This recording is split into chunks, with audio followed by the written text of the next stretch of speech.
What up, y'all? Welcome to another edition of What's in the Box Trek. I know you all loved that win last night. Great win by the Lakers over the Dallas Mavericks. Let's get into it. The Lakers beat the Mavericks at home last night, 110-127, in what was a very strong defensive-led effort starting at the guard level.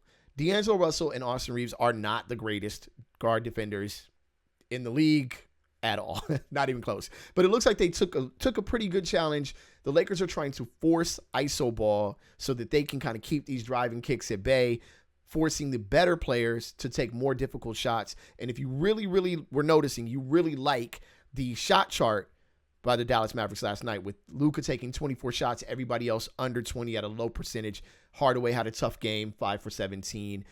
Kyrie had a tough game, only 4 makes. Everything was off balance, driving left or right, falling and fading. Now, what I will say before I get into these numbers is Dallas is not going to shoot that bad from 3 next time you see them, right? They also aren't going to shoot as good as they shot the game before. I just can't imagine Exum going like 7 for 8 or whatever he did last time. But this is the number 12 three-point shooting team in the league, and they shot pretty poorly last night at a 27% clip, and they also shot 43s.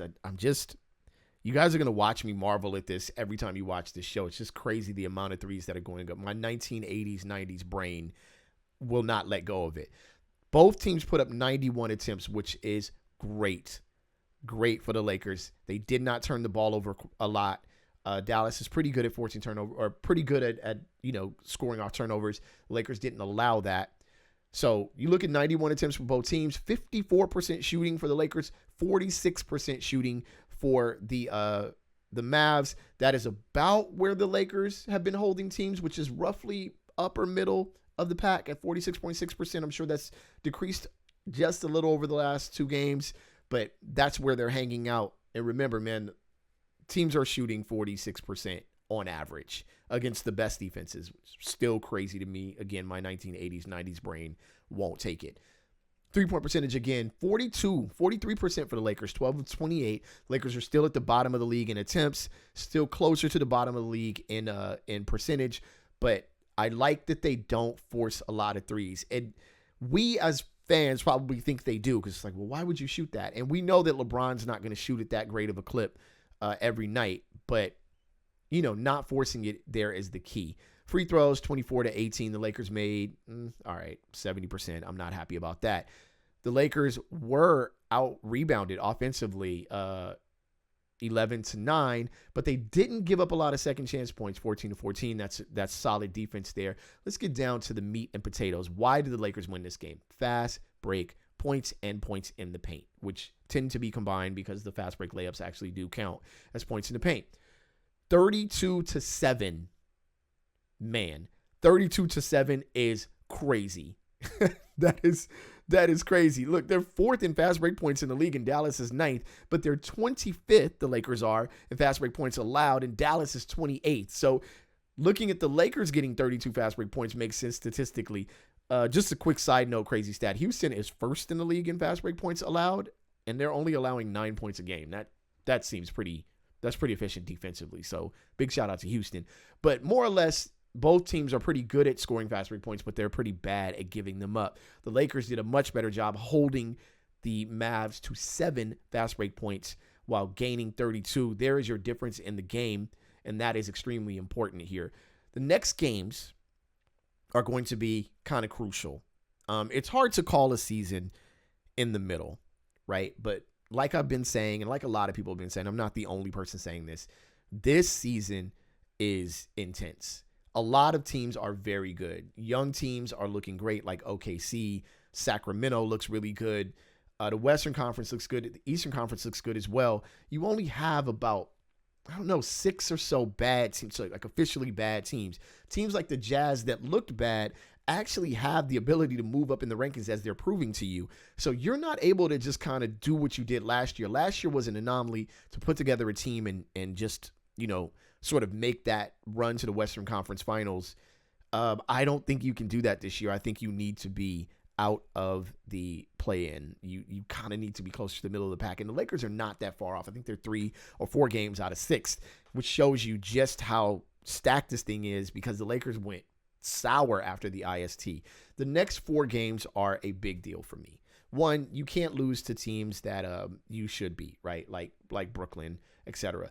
But you got a Clippers game in there that I'm still holding as a measuring stick game. Now, Clippers play a lot of ISO ball, which is what the Lakers are, again, trying to force. They're trying to force a lot of ISO ball. A lot of ball movement messes them up as they like to use their size to switch a lot. And with D'Lo not being great on-ball defender as well as Austin Reeves, they do a lot of blitzing. If the ball movement is great on the other end, that is going to get them beat every single time, and you see them beat quite a bit. When you do see the Lakers beat, it's like they are really beat, and that is largely due to switching, on defense. Also, just a quick note, man, LeBron needs to cover when they do double team or blitz. Those open dunks were ridiculous at the beginning of the game, and Bron is standing there looking at it happen. So these next 4 games to me are very, very crucial. I'd like to see how they do over the next 4 games, with the Clippers game being the pinnacle, the penultimate game of these 4, because if they are able to win these next 4, then you sort of make up for the ugliness of the post-IST. You don't make up all the way for it, but you got to see a run now of like 7 to 8 game winning streak, a couple of 8-2s out of the next, 10 games stretches or what have you, because you do want to make up for some of the ugliness and find yourself outside of the play-in tournament. I'm not saying it's gloom and doom if they end up in the play-in. I would hate it. I wouldn't like it, and it would further my disappointment in this season, but the Lakers have enough. I'll save you guys my DMs. Let me look at my time real quick. I won't save you guys my D'Angelo Russell conversation. Listen, cautiously optimistic, people. You're not going to get this every night, but you do not want to leash a playmaker. Once again, you saw LeBron play within the confines of the offense, being the secondary passer, not always being the primary ball handler, getting to a spot and receiving the ball to take action, not dribbling down the clock and forcing a last shot. He's actually letting his ball handlers, his playmakers, the players on his team, take these actions, and you're seeing AD's assists go up. You're seeing D'Angelo Russell play extremely well, 11 for 20. He's attacking the basket. Those percentages are going to be lower if you relegate these players to strictly being three-point shooters. Well, that's a lower percentage shot than a layup or a free throw line and down. Very, very simple. LeBron has to continue to stay within the confines of the offense. It saves his body, part one, and it allows really good teammates like Austin Reeves and D'Angelo Russell and Rui Hachimura and Vando on breakouts and Taurean Prince to be able to get active towards the basket. I know we all were like, finally, Prince, go to the basket. But the more you see that, the better this team is going to be and the more set they're going to be defensively. So check it out. I am happy. I hope you are happy.